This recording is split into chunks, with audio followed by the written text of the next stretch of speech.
términos que han tenido gran relevancia actualmente, que es la comunicación disfuncional. Correcto. Entonces, eso a mí me llama poderosamente la atención, porque hay muchos niños grandes, yo les llamo así, que tienen 14, 15, 16, 17 años y parece que tuvieran menos edad. Sí. Son niños que están inseguros, niños que viven con miedo, como con algo, pero no lo expresan. Entonces, ¿dónde influye? ¿Cuál es el papel de los padres en esa forma de hablar? Entonces, quiero que usted me explique y oriente a todas las personas que nos están sintonizando en estos precisos momentos, en qué momento hablar, cuándo hablar, qué tan importante es la comunicación con los niños. Sí, mira, lo que mencionas precisamente, este tipo de inmadurez de carácter emocional, si le queremos llamar de esta forma, se da precisamente por esa fractura que hay en la comunicación entre padres e hijos, ¿no? Cuando digo padres, vamos a referirnos a padres, cuidadores, tutores, tíos, quienes estén encargándose del niño, la niña o el adolescente, para no usar tanto el menor, ¿verdad? Pues, pero sí, para referirme a ellos. Y cuando hay esta fractura en cuanto a la comunicación, que hay una barrera en la comunicación, se dan mucho estas complicaciones en el proceso. Miren, por ejemplo, el apego puede ser uno de ellos. Algunos papás me dicen, algunas madres sobre todo, me han dicho con naturalidad, bueno, mi hijo tiene 15 años. Yo le voy a decir algo, pero no me regañen, me dice. ¿Qué pasó? Bueno, es que él duerme todavía conmigo. Entonces, ya estamos hablando de patrones de crianza, ¿verdad? Sí. Que no son correctos, ¿verdad? Entonces, ¿pero por qué está mal y no sé qué? Y entonces, ahí es el trabajo o la intervención, ¿no? Pero sí, definitivamente, que cuando vemos esto, muchas situaciones que se desconocen dentro de un entorno familiar, nos damos cuenta que la etiología de esas situaciones de conducta que usted mencionaba al inicio, ¿no? De la etiqueta, de allá va la mamá del mal portado, del que insoportable, y verdad, y entre otros peyorativos incluso, definitivo.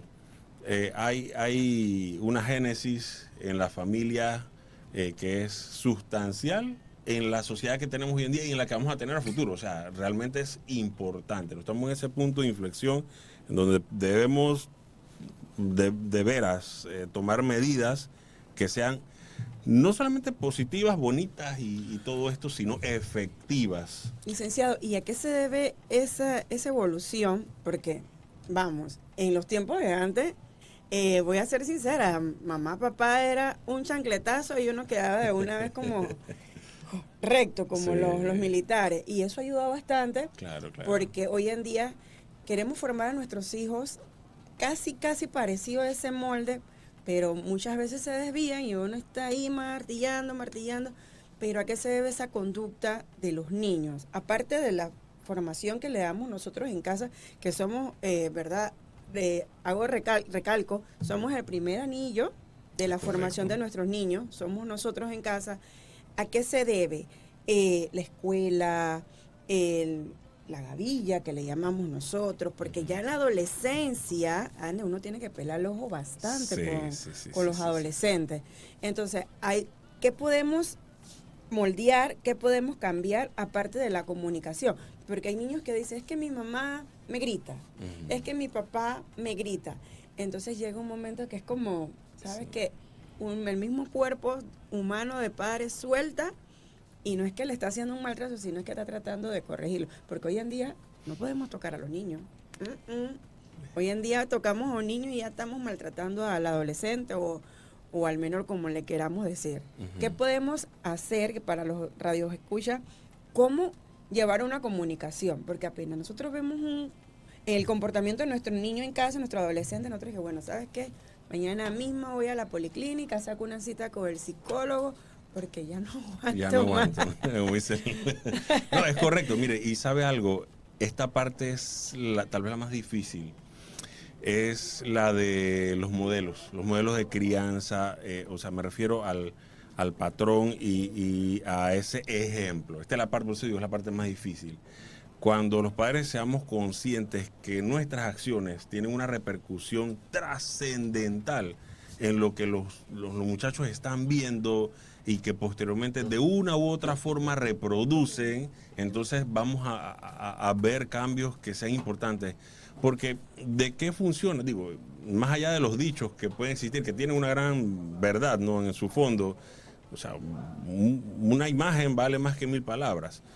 De hecho, hay un estudio realizado a inicios de siglo en la Universidad de Stanford, esto para ver lo que era aprendizaje. Bueno, y cuando hablamos de lo que es el comportamiento de la conducta, estamos hablando de aprendizaje. Entonces, de conductas aprendidas.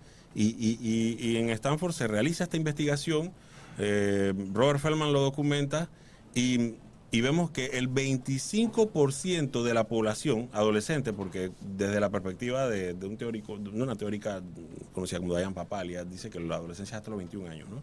Entonces, hasta los 18 años, la población estudiada que era sometida a la influencia de violencia a través de la televisión, de redes, de dispositivos, películas, entre otros, podía replicar esa conducta probablemente un 25% de la población. O sea, entonces estamos hablando de que una cuarta parte de la población que es sometida al estímulo de las conductas violentas o agresivas tienden a replicarlas.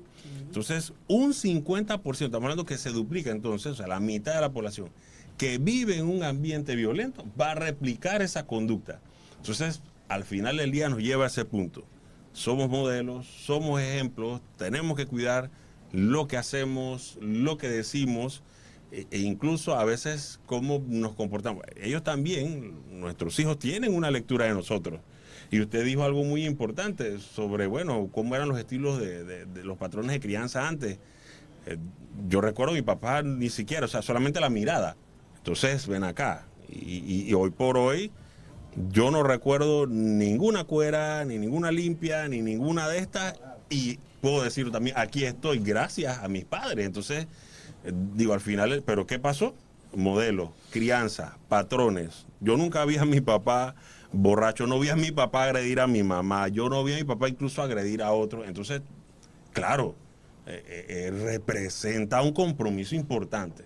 A veces ponemos la carreta delante de los bueyes y las cosas se van dando. Así es la vida, los hijos vienen y uno, ¿verdad?, los ama y todo esto, pero es importante saber que hay una responsabilidad de fondo muy importante, ¿no?, en esto. No, y a mí me llama a veces también la atención. Yo conozco muchachitos, niños, jóvenes. Tengo un sobrino de 18 años y yo me quedo viéndolo a veces y yo digo, wow, ¿cómo será que él tenga que enfrentarse? Porque yo trabajo de los 18 años, claro, pero no sé si mi pensamientos eran similares a él, ¿no? Porque a veces, como uno va creciendo, a veces uno tiende a, no sé si es a tenerle, no sé, es como raro, porque no sabe si tienen la capacidad de enfrentarse a la vida, sí, al ambiente laboral. Los ambientes laborales en ocasiones son bien tóxicos, son fuertes. Y si para uno que ha pasado por varias experiencias laborales o profesionales es difícil, yo me imagino a mi sobrino en particular, digo, sometiéndose a esas cosas. Uno piensa que esto no aguanta lo que yo te paso. Es que esa es la realidad, no, definitivo. Yo lo pienso, te lo prometo, y me da cosa y me pongo a analizar eso, cómo se va a enfrentar él a esas situaciones, ¿no? Pero ¿qué debe hacer un padre? Si bien es cierto, debe dejarlo, ¿no? Porque al final, sí, a todos nos soltaron en su momento, claro. Aunque nos duela. ¿Hasta dónde debe llegar el padre? Había hablado con una licenciada y ella me dijo, no, mi hijo iba para España, y yo le dije, no, usted no va para allá porque usted no está preparado para eso. Okay. Ya tiene 18 años, porque ella tiene miedo que su hijo se enfrente a situaciones. Entonces, ¿hasta dónde los padres, los familiares inclusive, pueden limitar al crecimiento de un adolescente? Importantísimo. Así como pueden aportar para el crecimiento, también aportan en negativo para para que se cohíban, para que su desarrollo dentro de una sociedad sea integral. Y lo que usted menciona es importante, porque sabe, miren, ahora que usted dice esto, y bueno, más allá de esto de las generaciones, que si la de cristal y que, bueno, más allá de esto que tiene bastante realidad y consistencia en el fondo, definitivo, si no estamos sometidos, no estamos expuestos a un ambiente que nos prepare, no que nos traume, ¿okay?, que son dos cosas diferentes, pero que nos prepare realmente vamos a encontrarnos con esos golpes, ¿no? De la vida que son pues, durísimos, ¿no? Créanme, la experiencia que usted ha vivido, no por ser psicólogo, en algunos momentos de mi vida también ha pasado por mi mente de, como decimos un buen panameño, de tirar la toalla, ¿no? No, sí, es normal, eso es normal, Exacto. pero nos prepararon para eso, porque su madre, su padre, aquí, los que estamos aquí, los papás ya no saben qué, por ahí se encaminan y por ahí se van. Y hemos aprendido. Claro. Pero hoy en día dijo algo el compañero Guillermo Claro, que hoy los chicos, ¿qué hace un joven de 15 años durmiendo que ya está en una edad de adolescencia, está en desarrollo, está en formación, donde duerme mamá y papá? Cuando ya ese niño da ya de partida, pienso yo que ya deben de tener una independencia en casa, dándose la educación, uno de los quehaceres en casa. No estamos maltratándolos, no estamos maltratando, es lo estamos formando, porque ese Exacto. hombre, esa mujer, esa niña adolescente va a ser mujer y va a ser hombre. Van a adquirir una familia, y yo siempre tengo ese concepto. Si el hombre no cocina, si la niña no cocina, ¿cómo van a formar? Ya de partida están formando una vida de matrimonio disfuncional, porque Sí. no va a haber una comunicación. Entonces, recuerden, padres de familia, lo que nosotros sembramos hoy bien va a ser lo que van a cosechar los mismos hijos en el mañana. Es así. Porque el compañero dice, ¿qué hace un niño de 15 años? Ya el niño no debe estar ahí, ya debe estar durmiendo solo y totalmente independiente. También tenemos el dispositivo celular. Nosotros no sabemos qué hacen nuestros hijos. 5 o 6 horas metidos en el cuarto con el dispositivo. No sabemos absolutamente nada. Y de repente yo he visto casos que dicen, mamá, voy a salir.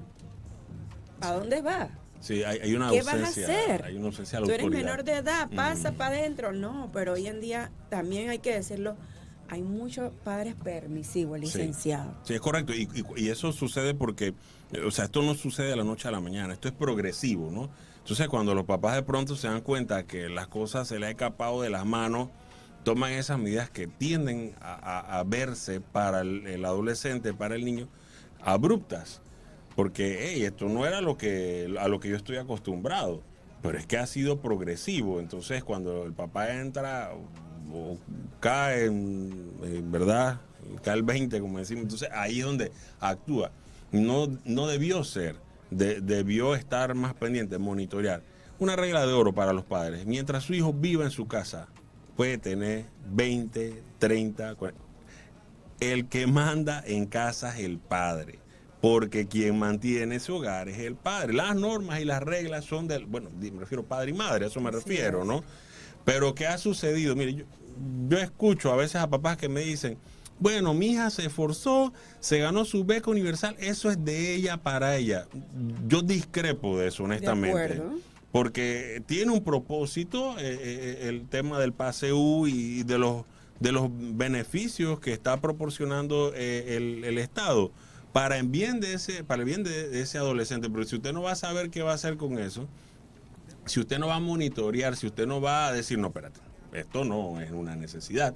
Entonces estamos creando también, estamos siendo parte de esas mentes en donde hay pseudo necesidades y caemos pues posteriormente en conductas que son totalmente disruptivas.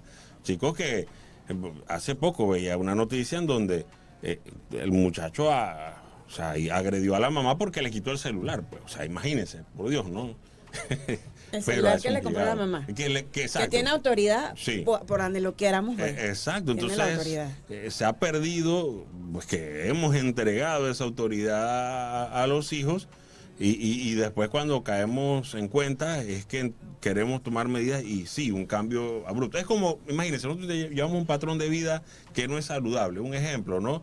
Y nos pasamos comiendo que si el chicharrón, que si no estoy diciendo que está mal, ¿verdad? Pero en exceso todo es malo y de pronto vamos al médico y tenemos el colesterol, los triglicéridos altos. Tenemos que hacer un cambio. Ese cambio va a ser abrupto. Siendo adultos, teniendo conciencia, nos cuesta un universo y algunos nunca lo hacen, ¿ok? Nos cuesta un mundo.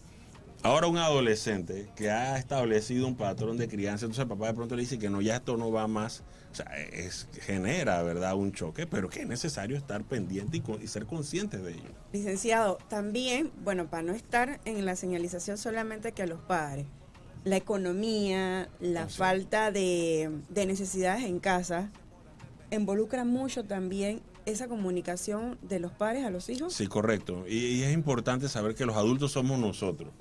Entonces, a veces los papás en el momento de la frustración cometen ese error de que sí, que no sé qué, y que por tú que no ayudas, no haces nada aquí, y estás viendo cómo está la cosa, que no hay nada, yo no sé ni qué voy a hacer. Entonces ya esa preocupación, esa inseguridad, ese malestar se lo transmito a mi hijo, a mi hija, y genera esa inestabilidad de carácter emocional que va a repercutir en una conducta posteriormente que puede ser de muchas maneras, en donde se puede, el caso de chicos que de pronto son un poco, no sé, más conscientes y tomarán esto de otra forma, pero realmente no es la manera independientemente. Sí, porque el que escucha y ve que en casa hay necesidades, sabemos que lo que va a hacer es buscar la manera de apoyar en casa, así siendo adolescente. Entonces ahí es donde tenemos que tener cuidado en casa como padres, correcto. Porque ese adolescente va a decir, bueno, yo voy a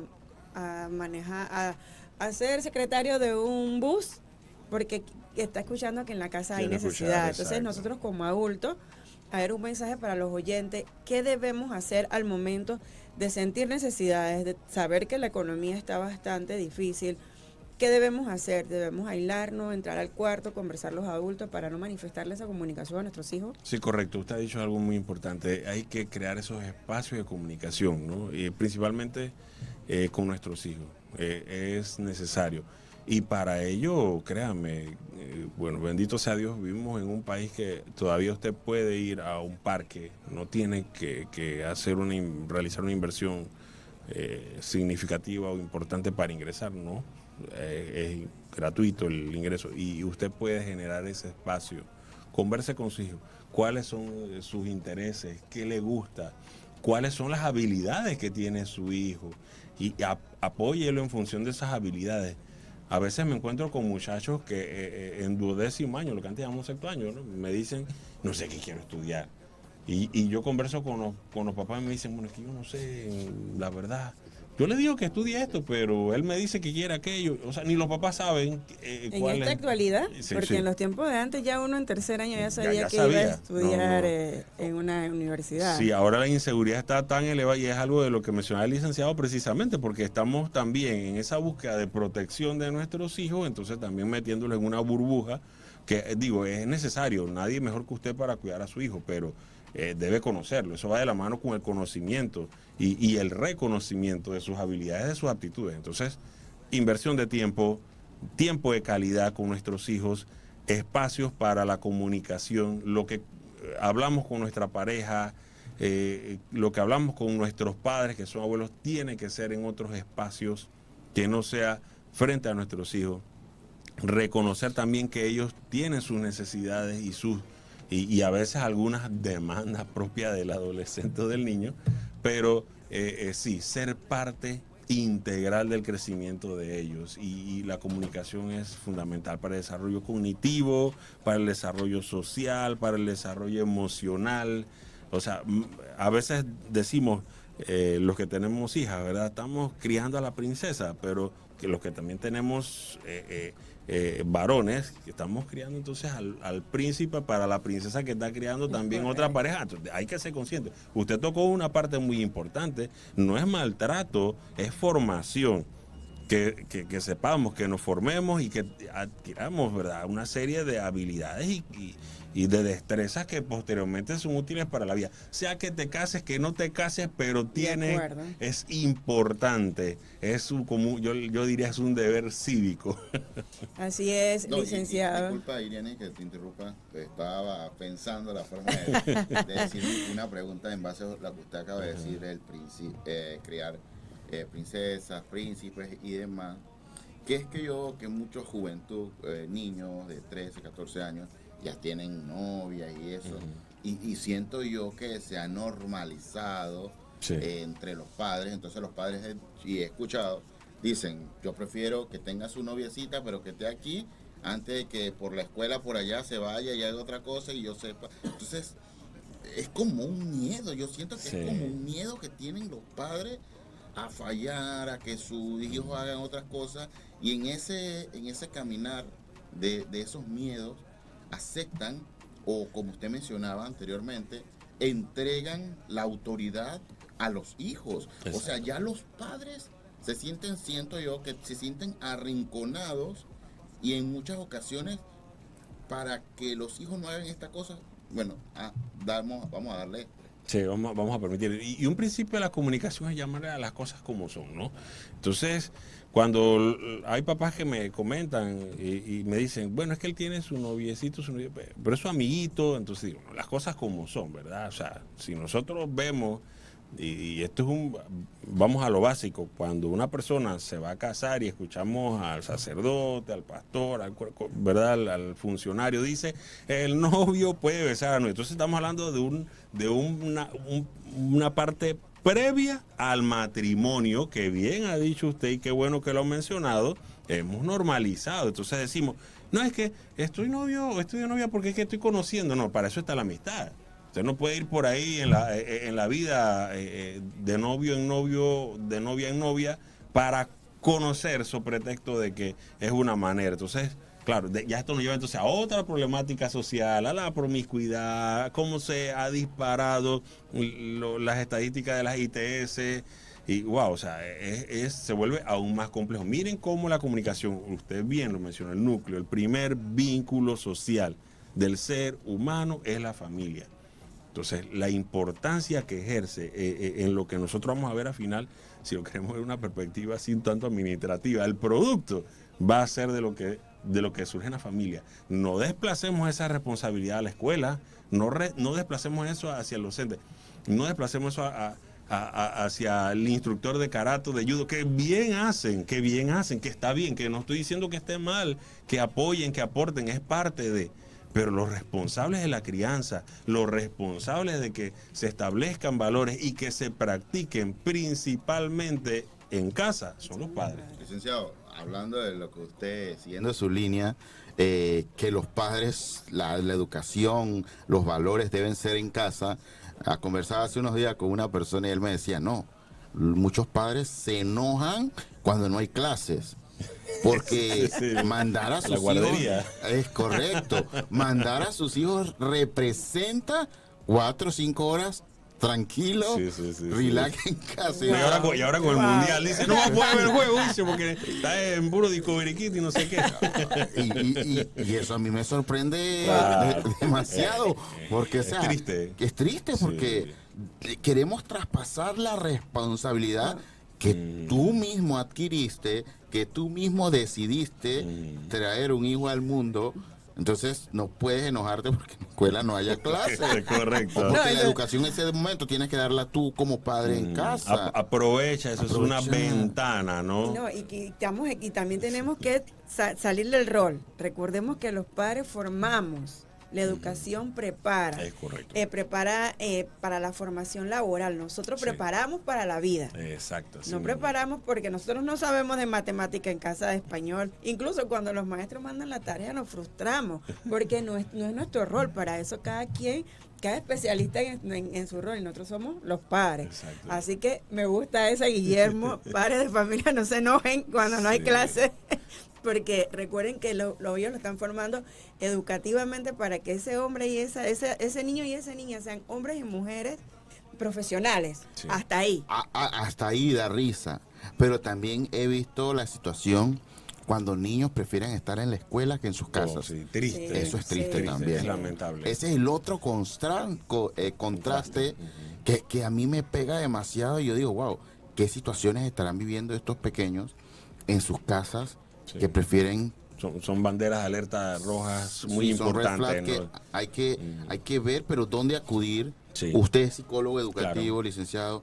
¿Qué hacen estos niños? ¿Dónde acuden? ¿Cuándo acuden? Porque muchas veces estos niños tienden a hablar con su maestra, con algún compañero, pero ¿qué sucede? La maestra llama inmediatamente a los padres. Entonces el padre cuando llega el niño a la casa lo cuerea por decir cosas que pasan en casa. Entonces yo no voy a tener las ganas de volver a decir algo en la escuela. Es correcto. licenciado. Guillermo, y pasa porque los niños hablan, los niños por naturaleza siempre dicen la verdad. Y no entiendo por qué los padres tienen una reacción a pegarle. Si ese es como un adulto, ¿sabes qué? Estoy pasando por una situación, voy a hablar con el licenciado y nada. Pero no está bien, licenciado, No, que para nada. pase esa acción. Y mire que a raíz de eso, o de estas situaciones en donde la sociedad nos ha mal formado de alguna manera, pues, por supuesto, digo sociedad, principalmente la familia, en donde la comunicación es un sinónimo de debilidad, sobre todo cuando estamos en esto del machismo, que si el sexo fuerte y el débil. Entonces ustedes ven que las estadísticas son tristes cuando hablamos de suicidios. Está elevadísima, hay una prevalencia en los varones. ¿Por qué? Porque el varón que hace generalmente, ¿verdad? Por ejemplo, tiene una situación difícil, se la calla porque si yo digo o comento o hablo, entonces ya no soy tan hombre, que consume alguna sustancia que generalmente tiene su efecto, que va a tener su efecto depresor del sistema y se suma entonces después que pasa el efecto eufórico o la relajación y todo el asunto, caes en la realidad sumado a los efectos ya pues propios, bueno, no más que secundarios, extrapiramidales de lo que haya consumido, y acaba tomando una decisión muy lamentable. Entonces estamos hablando de que esto que está sucediendo en nuestra sociedad hoy en día es producto de las crianzas precisamente que nosotros a veces escuchamos que fueron tan fantásticas y geniales, porque las personas, y bueno, y el caso de los adolescentes que se ha incrementado también lamentable, precisamente de los padres de hoy en día que somos nosotros. Entonces es muy importante lo que usted ha mencionado, licenciado. Hay un protocolo, porque usted hizo una pregunta importantísima. Hay un protocolo que se activa para situaciones o circunstancias especialmente difíciles. Existen 8 sustentos legales dentro del Código Penal, del Procesal, dentro del Código Administrativo, del Código de la Familia, que no solamente comprometen, diría yo, obligan al funcionario público que en un lapso no menor de 24 horas tenga que llevar o poner de conocimiento a las autoridades pertinentes sobre la sospecha, óigase bien, la sospecha de una situación que se esté dando o que crea que se esté dando, porque no es que somos pues la persona o el ente que establece que se dio o no se dio. Para eso están las autoridades, pero nosotros tenemos que poner conocimiento. Y créanme, a mí me ha sucedido. Frente mío se ha sentado una adolescente que lo primero me ha dicho es que ella fue víctima de un abuso. Ahí yo no tengo que ir, voy a preguntar, que voy a llamar a papá, nada de eso. Tengo que activar el protocolo, informar al administrador de mi centro educativo, que es el director o directora, que así fue, y activar el protocolo. Al papá se le llama para decirle, sepa que estamos en este procedimiento, no para pedirle permiso, es para informarle. Claro, en ese camino uno se gana a veces enemigos, ¿no? Y ahí es donde vienen algunos profesionales, docentes, especialistas de la psicología, directivos, administrativos, me dicen, sí, pero es que no quiero estar subiendo y bajando escaleras. Sepa usted que subiendo y bajando escalera va a quedar probablemente si usted no toma medidas, porque más adelante ese menor va a decir, sí, yo le conté al licenciado Guillermo, pero y no hizo nada. Ah, vamos a llamar al licenciado Guillermo por omisión. Y recuerde que por omisión no, usted no es exento de responsabilidades, ni yo, ni ninguno que es funcionario público, ni que esté dentro de un sistema, por ejemplo, un sistema educativo así sea, particular, ¿verdad? Privado o público. Entonces, a eso me refiero. Hay un compromiso legal. Ahora, por otro lado, no caigamos a la parte de punitiva y donde nos amedrentamos y todo el asunto. Piense usted si es su hijo o su hija. ¿A usted le gustaría que alguien mirase para otro lado? Y cuando son nuestros hijos es diferente, ¿cierto? Entonces, pongámonos, seamos empáticos en ese rol. Y si usted tomó la decisión, este es un mensaje entonces para los padres y profesionales. Si usted tomó la responsabilidad de formarse en un campo, usted no puede ahora venir a decir, esto sí lo voy a hacer, esto no, esto me corresponde, esto no me corresponde. No es decisión de nosotros. Esto es inherente al cargo y a la responsabilidad. Claro que sí, licenciado, importante. Saben que una vez yo estuve en una escuela, del tema político, estábamos haciendo una fiesta de Navidad y demás.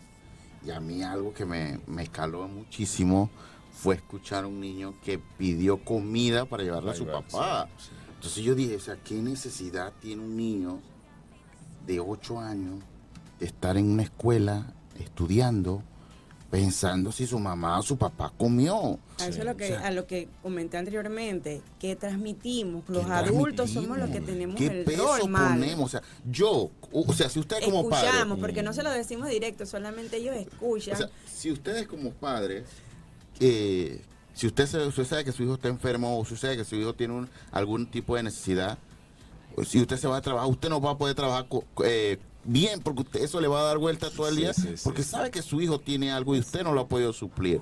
Ahora imagínate cómo estaría la cabecita de un niño de 8 años pensando que su mamá o su papá no ha comido en casa. Entonces yo sí le preguntaba, ¿y esa comida? Y que no, mi mamá, porque no ha comido en casa. ¿Y dónde está tu mamá en casa? Entonces eso es impactante para mí. Y sí es muy importante que nosotros como adultos, los que tienen la oportunidad de ser padres, que cuidemos qué le transmitimos, qué pesos ponemos, temas tocamos en los niños, porque todo eso cala y muchas veces guardan silencio, pero su cabeza está pensando, está analizando y muchas veces son esas cosas que no te dejan tomar decisiones, no te permiten estudiar correctamente, no te permiten desarrollarte y tú te cuestiones, y ese muchacho por qué es tan irresponsable, ese niño no trae la tarea, este niño no me trabaja, ese niño no me funciona. Pero claro, ¿quién con todas esas cosas, esas cargas, puede... Si uno adulto no... Si uno adulto, ajá. Ahora ellos que no cuentan con ese recurso, ¿no? A nivel cognitivo y emocional. Que ellos no pueden ir a pedir un préstamo, Sí. pedirle $10, $15 a alguien. Para no, resolver. Para resolver. No, Entonces, y súmele si tiene, y van con hambre, ¿no? Entonces, de pronto sí, hay el comedor y todo el asunto, pero tienen que esperar hasta que se dé el espacio del comedor. Entonces, han pasado algunas horas cuando van a comer y es difícil, es duro. O sea, una persona, créame, con hambre, ¿verdad? ¿Quién funciona con hambre? no, y más un niño. Pobrecito, entonces, sí. Eso sí es importante. Que se tomen en cuenta, que seamos un poco empáticos con los niños, ¿verdad? Porque son el futuro de nuestro país.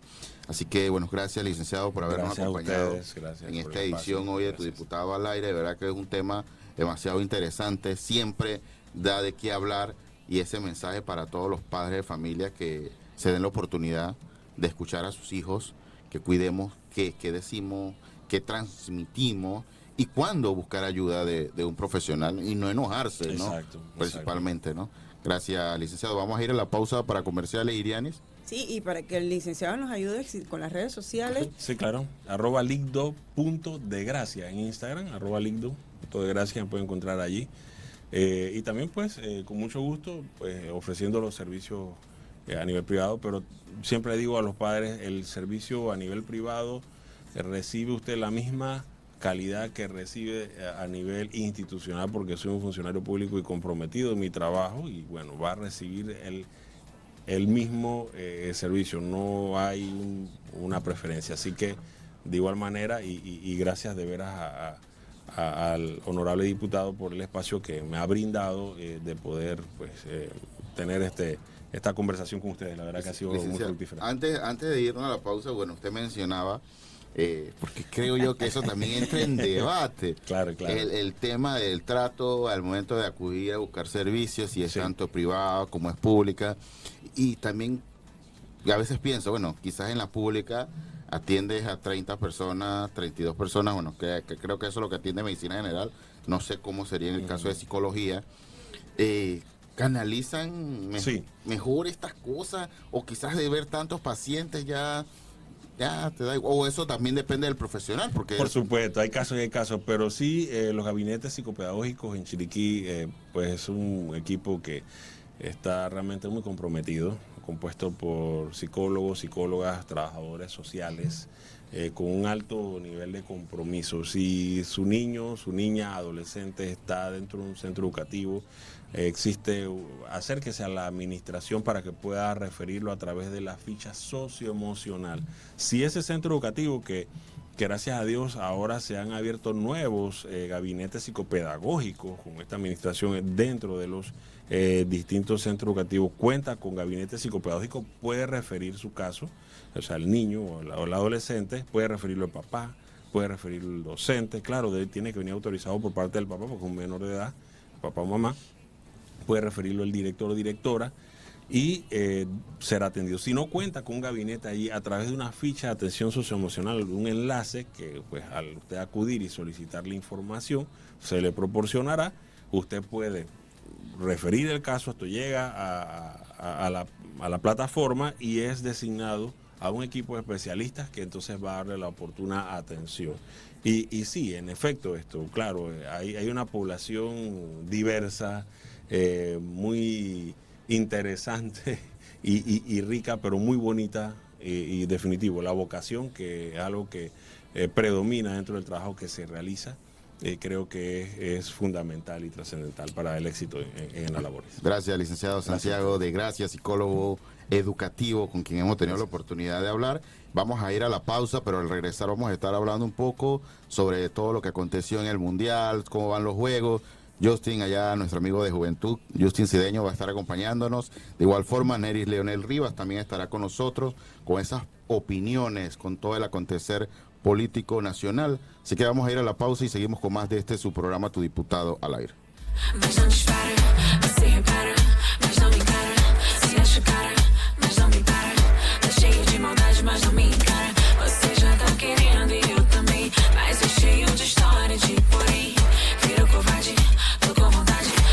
Tá demorando uma eternidade. Se você não vem, eu vou botar pressão. Não vou te esperar, tô cheia de opção. Eu não sou mulher de aturar. Cê não me encara, se prepara que eu vou jogar bem na sua cara.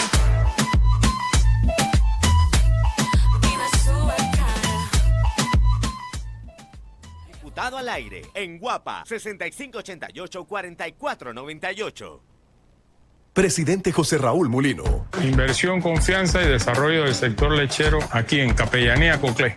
Inversión del Grupo Rey y demás socios que yo felicito y apoyo al 100%.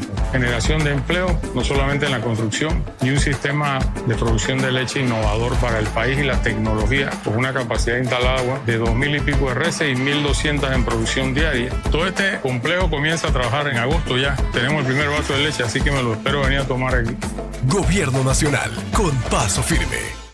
Panamá avanza con la ejecución de 360 proyectos de infraestructura y mantenimiento vial, generando empleo en todas las regiones del país. Obras como el Cuarto Puente, el Corredor de las Playas, el Corredor del Caribe, la carretera Panamá-Darién, más de 50 zarzos en la comarca Nove Buglé y el programa Tapahuecos con 16 frentes de trabajo. Obras que impulsan la economía y conectan al país. Gobierno Nacional, con paso firme. La economía panameña sigue creciendo. En el primer trimestre de 2026, el Producto Interno Bruto se incrementó 4.8%, ubicando a Panamá entre los 5 países con mayor crecimiento del mundo. Esta expansión es producto de un programa que genera confianza en los inversionistas, crea nuevos empleos y dinamiza la economía nacional. Panamá avanza y los números lo confirman. Gobierno Nacional, con paso firme. Buenas noticias para la economía del país. En los 3 primeros meses de 2026, se formalizaron más de 86,000 contratos laborales en empresas privadas, principalmente en sectores como logística, turismo y obras viales en todo el país. Esto representa 17,000 empleos más respecto al mismo periodo del año anterior. Porque queremos más empleos para los panameños, seguimos impulsando oportunidades en todo el país. Gobierno Nacional, con paso firme. Seguimos trabajando para ofrecer una mejor atención médica. Seguimos trabajando para ofrecer una mejor atención médica. Hoy Panamá ya brinda cirugías robóticas de última generación que permiten procedimientos más precisos, menos invasivos y una recuperación más rápida. Y esa transformación continúa con la construcción del nuevo Instituto Oncológico Nacional, que ya registra un 15% de avance para que cada panameño que lo necesite tenga acceso a atención oncológica de primer nivel. Gobierno Nacional, con paso firme, porque el paciente es primero. Hoy, más familias tienen acceso a 140 medicamentos de alta demanda con descuentos de hasta el 96%, gracias al programa de medicamentos a precios bajos. Además, las jornadas de vacunación en distintos puntos del país continúan protegiendo a miles de panameños contra enfermedades prevenibles. Seguimos construyendo un sistema de salud más accesible, moderno y cercano para todos. Gobierno Nacional, con paso firme. Seguimos trabajando para que la salud llegue a cada rincón del país. Hoy, nuevos hospitales, policlínicas y centros de salud ya brindan atención de calidad a miles de panameños. Hospitales como el Manuel Amador Guerrero, el Hospital de Bugaba y el Policentro de San Isidro ya transforman vidas. Mientras obras como el nuevo Hospital del Niño, el Hospital Aquilino Tejera y el Hospital de Metetí continúan avanzando para que ningún panameño se quede sin ser atendido. Gobierno Nacional, con paso firme.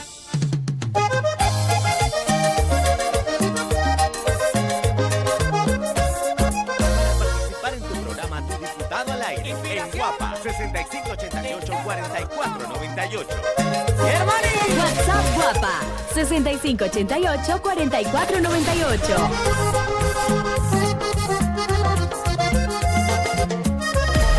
Aquí comienza Flash Deportivo. El espacio donde te traemos las últimas noticias, resultados, análisis y todo lo que necesitas saber del mundo deportivo. Flash Deportivo.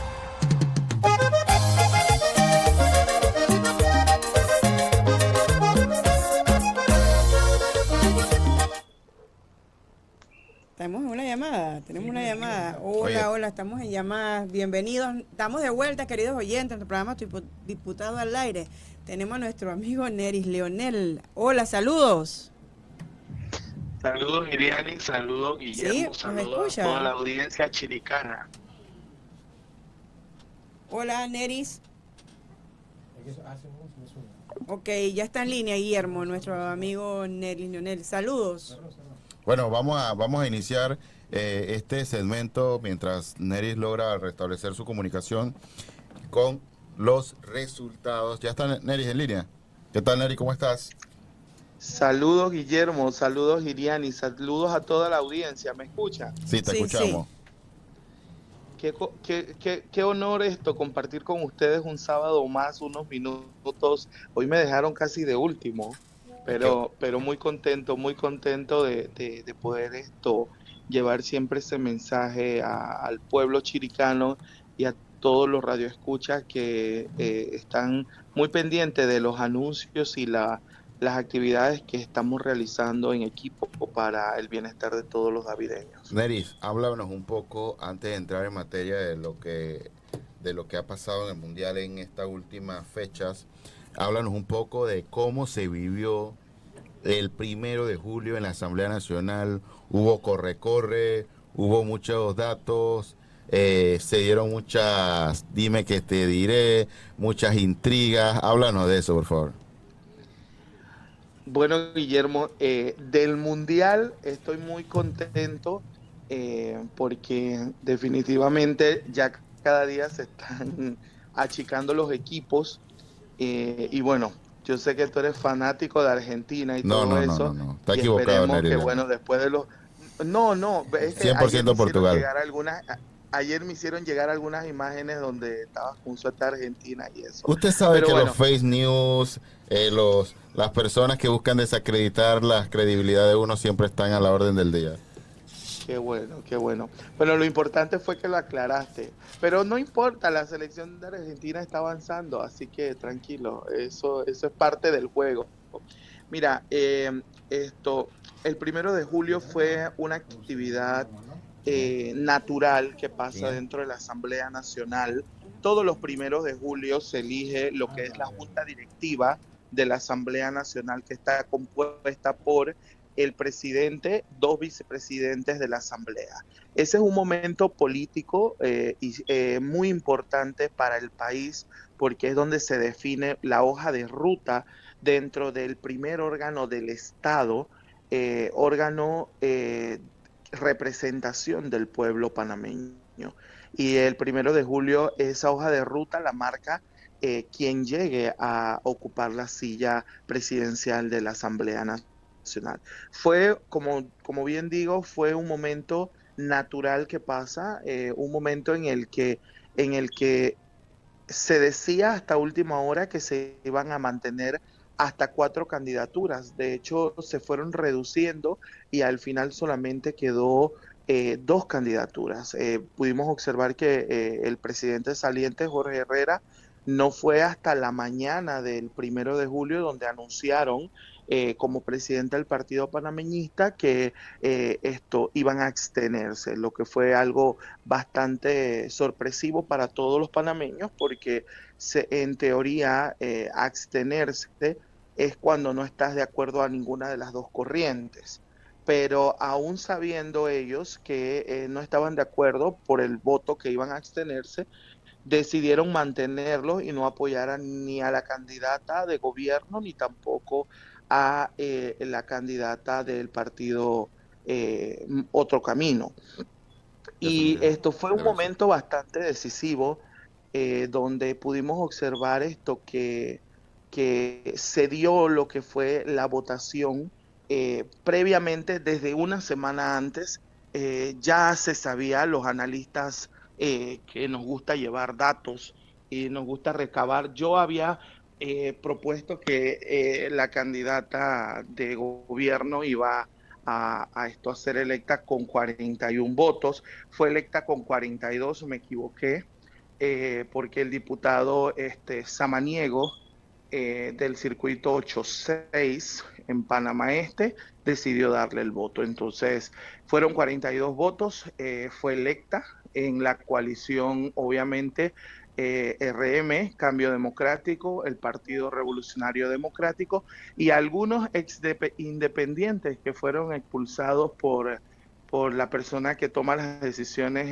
en la coalición Vamos. Los compañeros decidieron sumarse y darle el apoyo a la candidata Shirley Castañeda, que al día de hoy, ya a partir de lunes, se inicia lo que es ese trabajo para elegir las comisiones de trabajo, porque es un compromiso que la presidenta ha dicho, en la que los diputados tienen la obligación de ser parte de estas comisiones que deben ser elegidas durante la semana entrante. Neris, tengo 2 temas que nos comentan acá.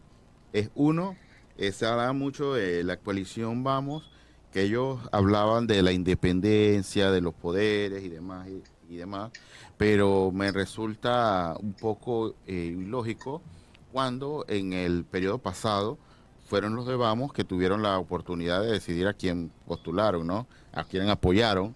La bancada apoyó al expresidente Jorge Herrera, entonces ellos tuvieron la oportunidad de decidir a quién poner en la Asamblea Nacional y dicho sea de paso, el licenciado Jorge Herrera, que a mi parecer hizo un excelente trabajo, fue postulado por la bancada Vamos, recibió el apoyo de ella. No, y también totalmente, otro tema ahí, Guillermo, para que me conteste la otra pregunta, sería ¿por qué se cuestiona tanto en redes sociales que en su momento la bancada panameñista, la bancada Vamos apoyó a Jorge Herrera siendo panameñista, y por qué ahora la bancada panameñista no apoyó a Vamos con candidatos que habían propuesto, en este caso Lisa Grey Hernández?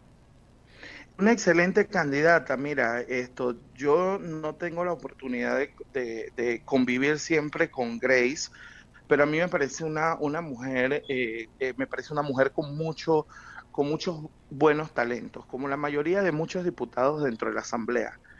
Miren,